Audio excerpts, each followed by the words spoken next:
Good morning, all. Shane McGraw here, and my pleasure to introduce our first presentation today. This talk will be Architecture-Centric Virtual Integration Process as Applied in Army S&T in the Path Ahead by Alex Boydston. Alex is an electronics engineer with U.S. Army CCDC Aviation and Missile Center. He has over 20 years of experience in systems engineering, test engineering, hardware and software design engineering, and avionics software and hardware. Alex, welcome, all yours. Thank you, Shane. I appreciate that. And I would like to thank Pat Mason for his briefing earlier that did a very good job of covering things. You will see some of the same charts basically that Pat briefed earlier, but I'll be coming from it from a different angle on that. I'll give you a little bit of background about myself. I do work for the U.S. Army. For the past 7 years, I've been working on a science and technology program called Joint Multi-Role for the Mission Systems Architecture Demonstration. We have been preparing for future vertical lift, multiple things, more than just ACVIP or Architecture-Centric Virtual Integration process, basically to support the modular open systems approach that's mandated out of the NDAA of 2017. So today I'm going to bring to you some of the experiences that we've had in S&T and the transitioning that we're doing to future vertical lift. The agenda that I'm going to cover is some of the challenges that we're facing in embedded computing systems. We'll cover a definition of architecture-centric virtual integration process, go a little bit over a workflow that Pat Mason presented earlier, but we'll go talk about that from a little bit different of an angle. And then we'll get into the JMR MSAD S&T effort, then cover about what we're doing with future vertical lift and the transitioning to our programs of record. And then we'll also cover some continued R&D efforts that are occurring with DARPA and also within the SCI for research and development in particular areas. And we'll summarize, then come to questions. So what are the challenges that we're facing with embedded computing system integration? The bottom line up front is this: a large part of the things that we're working on in our complex systems, the systems that we're needing to field for future vertical lift, software plays a big role in that. We have a huge growth in software. In order to have the capabilities, you need to have the software, and that software has to get instantiated and be operational on our complex systems, the electronics, the avionics systems. About 80% of our problems are discovered during integration phases. That's unfortunate because once you get to that phase, then it's very expensive to correct those things. 70% of the development costs, system development costs, can be attributed to software, and about 70% of the software development work it involves rework because we're finding these issues late and having to go back and fix those problems. So if you multiply 70% times 70%, you got roughly almost 50% of the total aircraft system cost is attributed to this rework and this software development. So that brings a negative impact to us. That holds us back from being able to deploy capabilities that are necessary for deploying on our vertical lift aircraft and for other systems that's out there. We've seen multiple instances, examples, whether it's with the F-35 challenges in software development and integration, or the commercial aviation such as the Boeing 787 or the Airbus 380 and many other things. In fact, we've seen, while not wholly, some impact from software integration. We have seen impacts from software issues with various systems, and we've seen multiple systems being canceled in large part, in part from the challenges from software. So architecture-centric virtual integration process actually addresses one of the core problems here in the embedded computing systems element. It allows us to model and analyze the embedded system to understand all of these complex issues on interaction problems, timing problems early in the design process. And as we will find out during my presentation, planning on doing the modeling and analysis, keeping a focus on what you need to do that is appropriate at the appropriate stage and phase of a program, you need to have a plan established. ACVIP does address parts of the DoD engineering strategy. It aligns with that. And also, as Pat had mentioned in the previous briefing, that our alignment with MOSA, or the Modular Open Systems Approach Initiative, mandated by the NDAA of 2017. It is contained in the Army's Initial Capabilities Requirements document for the MOSA, and also for the Future Vertical Lift Architecture Framework, which I will get into later in this briefing. Here we see on this logarithmic chart, basically the growth in software for commercial aviation systems and also for our military fixed wing aircraft. And we can see the F-35 and the a little bit past the 2010, maybe the 2011 timeframe, it was already butting up against this affordability limit, where the Systems Architecture Virtual Integration Consortium that was stood up by the Aerospace Vehicle Systems Institute, or AVSI, basically projected an affordability limit, and we see that they at that time were touching on that. Well, I sampled the Army's various programs to find out how much software was implemented, deployed on our platforms, and plotted that. And if you look at the stars there on that graph, you can see it has a very similar trend for the growth in software. So what we need to do is try to bend this curve downward so that we can better afford our systems in the future. We need a way to do that. And if we can do that, that would be transformational.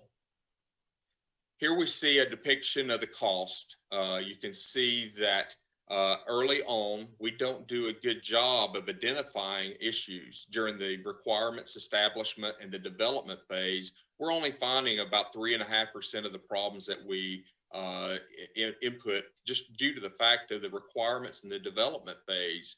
And as we progress on towards the actual integration, physical integration, it's during that testing that we are conducting. At that point in time, we're finding these issues. We need to bring this back to the left as much as possible. And by applying a virtual integration approach for analyzing the embedded computing system integration, I believe that we can do that. And we've been practicing, exercising that capability in our Joint Multi-Role Mission System Architecture demonstration, which we'll talk about more later. So what is ACVIP? Let's define that, and let's talk a little bit about this workflow for architecture-centric virtual integration. ACVIP really focuses on the real-time embedded computing system. That is where the rubber meets the road with our aviation systems, be it the air vehicle system where you're doing the flight controls, or the mission system where you're managing those things that are needed to effectively execute the mission. So we see the physical system that we're having to control, be it the aircraft or the weapon system, that has to interact with software that's deployed on this computing system. All of this has to work in concert. It's very important that we get the timing aspects right, that we make sure that we have the appropriate resources, that we understand the system. Well, with ACVIP, it relies and leverages basically a language that is semantically precise, that allows us to do the integration of our system. And that is a standard language that in the AADL that represents aspects such as threads, memory, data buses, processors, and processes and tasks within the system, so that you can better understand and interpret at various phases in the program of what the system is, and be able to get deeper insight in that. And there's multiple analysis domains. We're dealing with safety, security, resources, performance, that really we need to pay attention to as we're developing our architecture.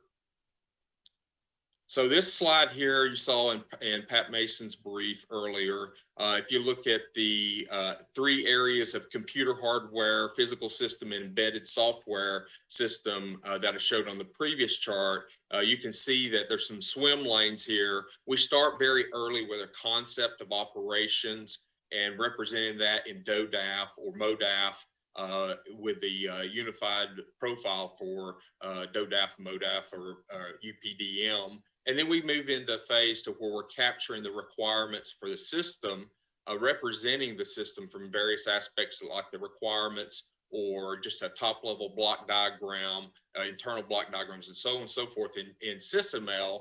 And then we branch out to these various disciplines where we're focusing on either the computer hardware or the physical system itself, or the combination of the embedded software. And throughout the life cycle of a system, there's multiple tools, multiple languages that we're having to deal with. And trying to maintain an authoritative source of truth on this can be rather challenging. So what does ACVIP do out of this, and what does AADL do? AADL actually is pretty much the glue that pulls together the embedded computing system representation for the software and the hardware, and allows you to represent that and to analyze that for these various types of analyses needed, whether it's safety, security, resources, timing, so on and so forth. So that is an area that it focuses on. We leverage and utilize the representation in the earlier SysML modeling, and we have mechanisms to translate from the SysML over into the AADL. In the open systems approach, we've also been dealing with something called FACE, or Future Airborne Capability Environment. And FACE allows for the portability of software across different platforms, and we need that in order to have a software product line. Well, we've got the capability of translating from FACE into AADL so that we can represent those software units of portability in an AADL format to allow for virtual integration analysis of that software on the platform.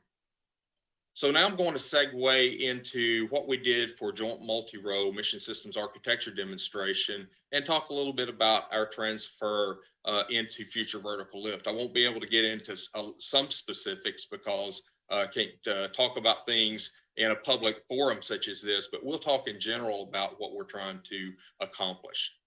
So for Joint Multi-Role Mission Systems Architecture Demonstration, we were looking at various things to support this modular open systems approach, dealing with open systems architecture. MOSA, sometimes people get the A in MOSA confused as modular open systems architecture, but it's truly an approach. And as I've mentioned earlier, it was mandated in the NDAA for 2017 that be included. So we also looked at model-based engineering. In order to have true open systems, you have to have a representation of the system to understand. These systems are too complex now to rely on the old document-based way of doing things. We put out in our various demonstrations a model-based specification and incurred acquisition utilizing these various models. And then we leveraged the model-based analysis out of the ACVIP area, and also conducted system theoretic process analysis, which deals with basically the treating the system as a control and component interaction problem. So we were looking at ways to improve our productivity, to improve the integration and get further insight into the system. And as I mentioned before in the earlier slide, an authoritative source of truth is very important. So we also conducted an authoritative source of truth study to define requirements and deployment of an authoritative source of truth. So here is a schedule showing all three of the JMR mission system architecture demonstrations, which was increasingly complex. We started out with the Joint Common Architecture demonstration, where basically we were trying to integrate a component called the Data Correlation Fusion Manager, and we contracted out with Honeywell and Boeing Sikorsky to build that DCFM. And as a shadow effort, we, the SEI and Adventium, conducted a shadow effort analyzing requirements, timing, and safety. And we ended up finding about 85 issues with regards to that effort. And as we transition on into the next phase, AIPD, we had 6 different participants, which were conducting their own model-based exchange and analysis. And then we wrapped up recently with a more complex effort where we had multiple mission system integrators. We had an architect and we had a software provider, JCA product developer, to provide 4 software components to integrate into these 4 mission systems. And we conducted a virtual integration throughout all of that effort. So capstone demonstration observations, you can see here some of the things that we learned, that all of the mission system integrators experience some degree of success using virtual integration.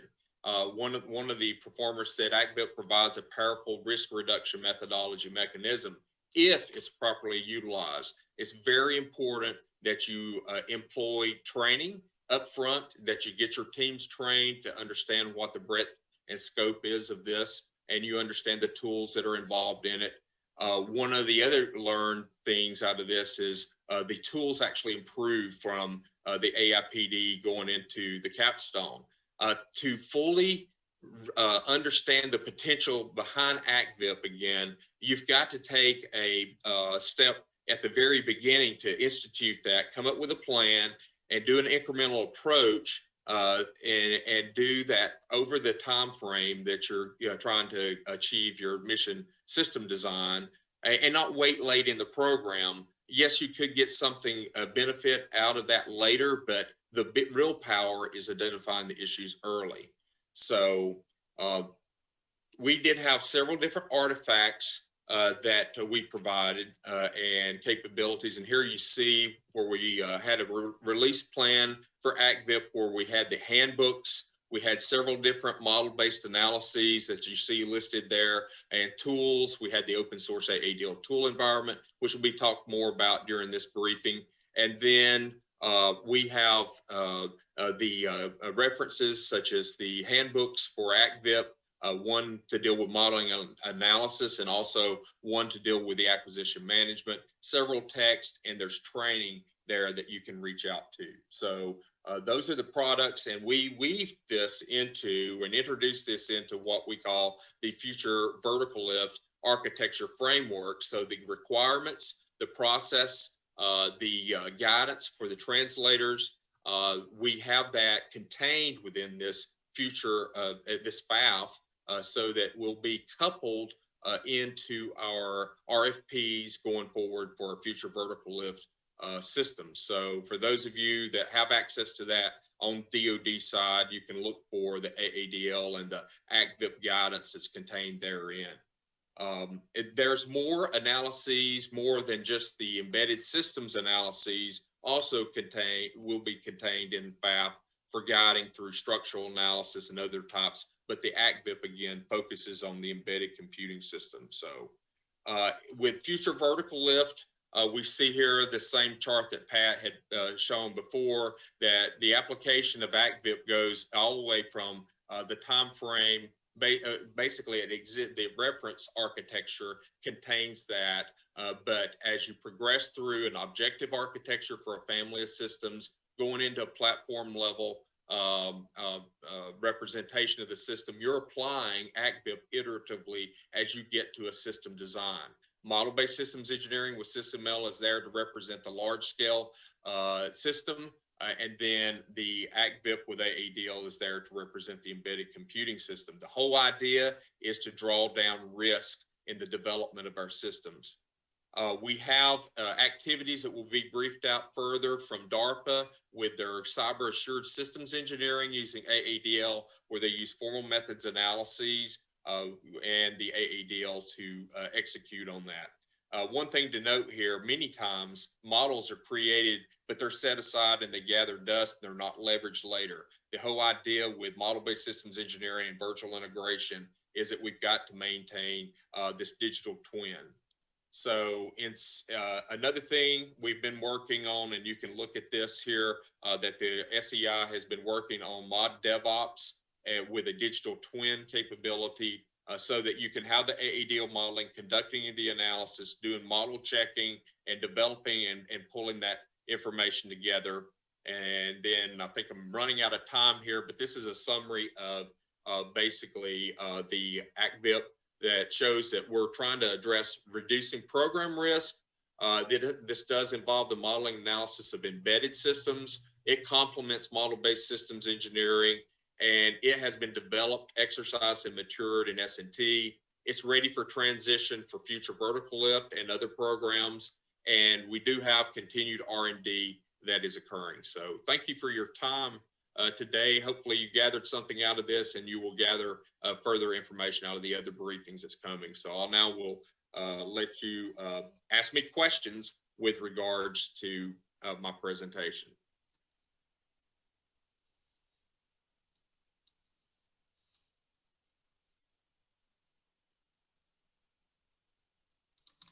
Thank you, Alex. We really appreciate your presentation. You're the acknowledged expert in the Army on both architecture-centric virtual integration process and on AADL. So a couple of questions that came in. Let's dive into one that's fairly specific. Many line replaceable units are based on multi-core processors. How is this effort with ACVIP and AADL going to tackle the certification process of processors within the Army's aviation enterprise? Yep. So with multi-core processing, that was identified as a huge challenge in one of the efforts we had in S&T. And we can represent the multi-core processors. There's a representation for processor in AADL. We can represent those cores and the interaction of those cores with the memory and with the other shared channels that's within a multi-core processor. We need to understand the interference channels and the potential for having collisions within those channels, and that we don't drop data. So the representation of the multi-core processor can be done in AADL, and analysis, timing analysis, worst case execution time can be performed in that. In fact, we've got efforts with Adventium where they're looking at that capability within their product called FastStar. Okay, great, thank you. Now here's a question, and I don't think anybody will hold you to this because this is just asking for your opinion on something. But do you envision that airworthiness credit might be received through ACVIP artifacts at some point? Yes, I believe so. And in fact, I used to work for the Airworthiness Directorate, which is now called the System Readiness Directorate within the Army. And a lot of times that I was reviewing triple S's and SRDs and trying to do traceability and trying to get insight to the system, I didn't have a good way to look at that system to understand the interactions. With this approach, we have a way to represent that and to really get some understanding. I believe that we're going to have this capability to achieve MOSA. If we don't have an understanding of the interfaces and the interactions, the behavior, the timing, well, then we're going to be challenged. So yes, I do believe that we can work with the SRD airworthiness folks to get more insight to our systems to be able to evaluate those systems. In fact, we're working with them now. Great, great. Does the integration analysis include security issues or just looking really at whether components integrate to support different security requirements? Both. So we can look at the representation of the components. We can also look at the interaction of the components. We have capabilities to address multiple independent levels of security, and then also to look at the risk management framework steps to get insight to that system. So from a security standpoint. And also, you know, the good thing about this, representing the system, the embedded system in a model, not only from a security standpoint, but you can also understand the implications with the timing and also, you know, the effects for things such as safety in these critical systems. I mean, when you're flying something, you want it to work and you don't want to do anything that's going to create danger. So we can get better understanding of that. Thank you. Great. Thank you again, Alex. It's so important during both these days to have presentations by recognized experts like yourself. So thank you again. Thank you, Rob.